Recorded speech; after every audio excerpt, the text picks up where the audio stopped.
Hey guys, it's Natalia and welcome back to another episode of Fashion Design 101.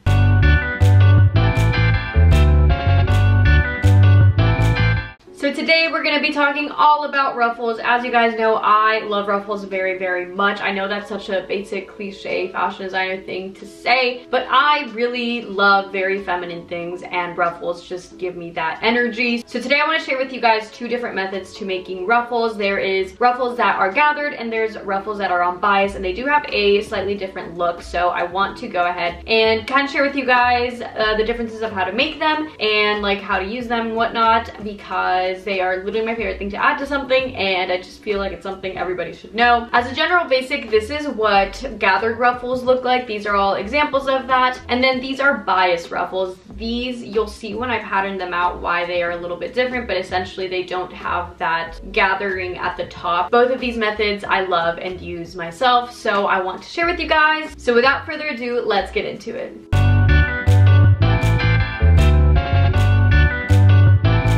Okay, so obviously I'm going to show you how to make the ruffles, but I'm going to also show you how you would attach those ruffles onto something. So for that, I've just cut out these two pieces of fabric. I'm just using muslin, which is just really cheap trial fabric, to show you guys kind of the results. So I'm going to pretend this is like the actual garment itself. It could be a skirt, it could be a sleeve, it could be whatever, but this is like what would essentially be the garment. We're going to use this. So I'm going to show you how to like pattern out the ruffles and then how to attach them.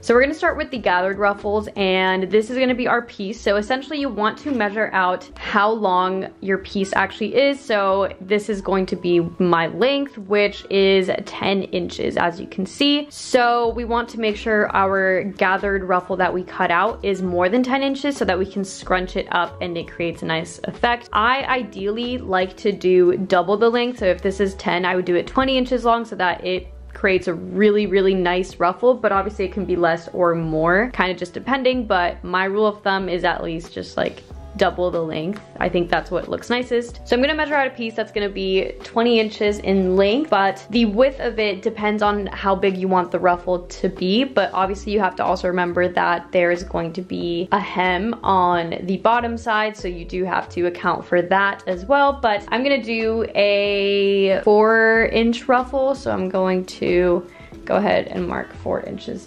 down, and then I'm gonna connect that. And then I'm going to go ahead and make it 20 inches long. So I'm just gonna add 2 more inches to this and square that off. And here is our ruffle piece.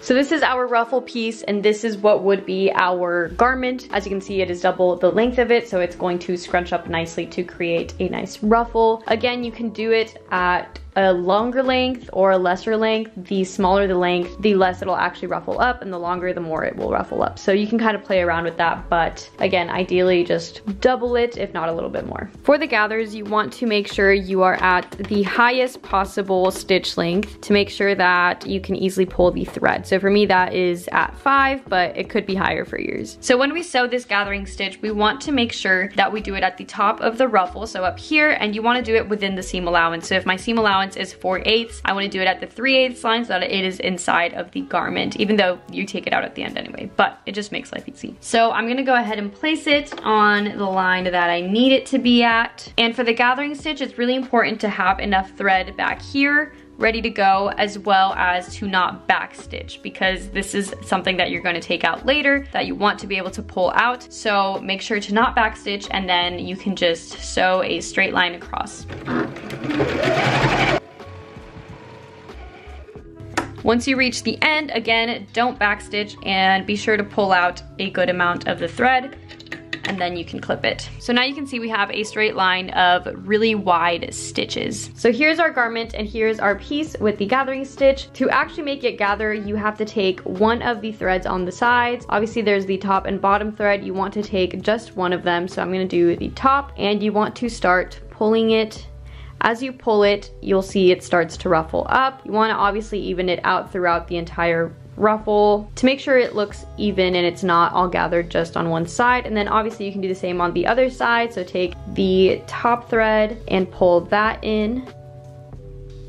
And you want to pull on it until you reach the desired length, which is the length of your piece for your garment. So this is roughly the right length. Now I'm going to go ahead and pin right sides together. So it would be something like this. I'm going to go ahead and pin the ends first.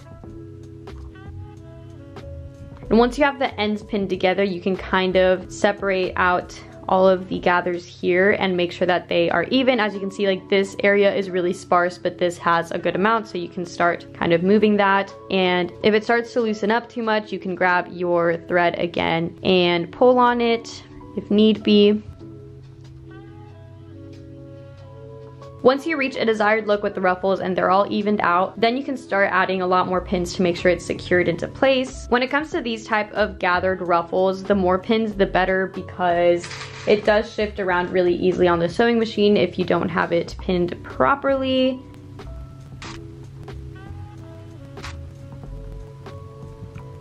So once you're done pinning, this is what it should look like, and now we're ready to take this to the sewing machine. So now we're gonna go ahead and stitch a straight seam along the seam allowance, which for me is 4/8, and you can take the pins out as you go, or you can go really carefully and sew over them. Just obviously go carefully, because it can definitely be dangerous to sew over pins, so just be careful.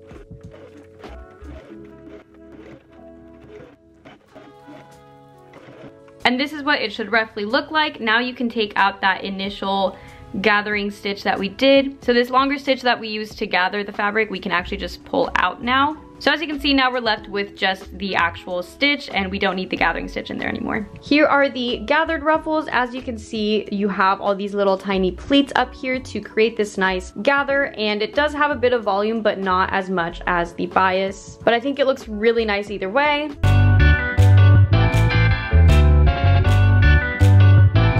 For our bias ruffle, we're gonna do the same thing. We're gonna go ahead and measure out the length of this piece, which again is 10 inches. But in this case, we just kind of want to keep in mind the 10 inches when it comes to drafting. So we'll get into that. So to draft off this ruffle, essentially we need to make a spiral of sorts. And I honestly don't have any sort of object that is circular to make the initial circle. So I usually freehand it and it works out pretty well. But if you have a circle shape of sorts that you want to kind of go off of, you can also do that. But I'm gonna go ahead and start making a circle like that. If the piece you're attaching it to has a really long length, then you're probably gonna end up with an actual spiral that, you know, keeps going around itself. So you kind of don't wanna actually make a circle, but rather like make sure that you can go around it. But if it's a short piece like the one I'm doing, you can probably manage to do a circle as long as the inner circle is the length of the piece itself. So for me, this inner circle would have to be 10 inches in length, which is a little hard to measure. You have to use a measuring tape to kind of make sure it fits. So I'm gonna go ahead and do that. So here's my measuring tape, and here's what 10 inches would look like. So I guess I've started a little small. So I'm going to make it a little bit bigger. As you can see, that is roughly 10 inches. So that is kind of going to be the base of my ruffle. From here, you can measure out, again, the width of it. So I'm gonna do 4 inches, again, like I did with the last one. So I'm gonna measure 4 inches out from the circle that I drew. And then I'm going to connect that. And now I'm going to go ahead and cut it out.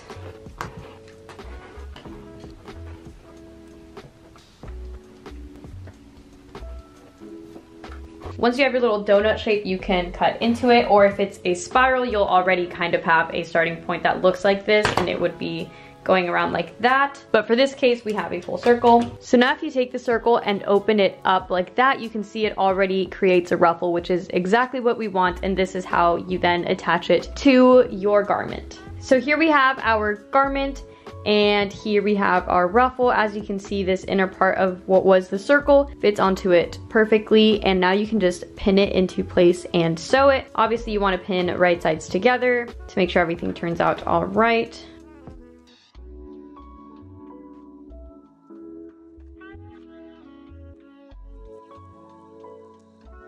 So this is what it looks like. When you sew it, you want to make sure that everything is flat and there is no sort of little pleats that go on, because it's very easy for this to kind of bunch up and want to do that, but you want to make sure it is completely flat as you sew it on there. So let's get on the sewing machine. So we're gonna go ahead and sew along the top to whatever seam allowance you have. For me, it's usually just 1/2 inch, so I'm going to go ahead and sew on that line.